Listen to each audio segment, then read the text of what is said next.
সিলেটে ভারতীয় অবৈধ চিনির সবচেয়ে বড় চালান জব্দ করেছে পুলিশ। ১৪টি ট্রাকে সীমান্ত পাড়ি দেওয়া চালানটি সিলেটে নিয়ে আসার পথে আজ ভোর ৬টার দিকে জালালাবাদ থানাধীন উমাইয়াগাঁও থেকে জব্দ করা হয়। অভিযানকালে একটি প্রাইভেট কার ও একটি মোটরসাইকেল জব্দ করে পুলিশ। বিষয়টি নিশ্চিত করেছেন সিলেট মেট্রোপলিটন পুলিশের উপকমিশনার আজবাহার আলী শেখ।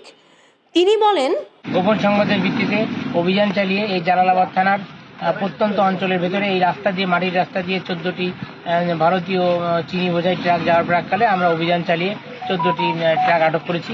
এই বিষয়ে আইনগত ব্যবস্থা প্রক্রিয়াধীন এবং জব্দ তালিকা হচ্ছে, মালামাল গণনা প্রক্রিয়াধীন আছে। আজবাহার আলী শেখ আরও জানান, পুলিশের উপস্থিতি টের পেয়ে চোরা কারবারিরা পালিয়ে যায়।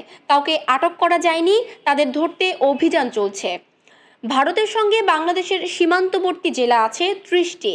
এর মধ্যে চোরাই পথে চিনি আসে সিলেট, মৌলভীবাজার, ব্রাহ্মণবাড়িয়া, ময়মনসিংহ, নেত্রকোনা, জামালপুর, ফেনী, ৩ পার্বত্য জেলা, খাগড়াছড়ি, বান্দরবান ও রাঙামাটি এবং চট্টগ্রামের মিরসরাইয়ের করের হাট সহ ২৭টি এলাকা দিয়ে। তবে সবচেয়ে বেশি চিনি আসে সিলেট অঞ্চলের সীমান্ত দিয়ে। কয়েকদিন পরপরই সিলেটে ধরা পড়ে ভারত থেকে আসা অবৈধ চিনির চালান।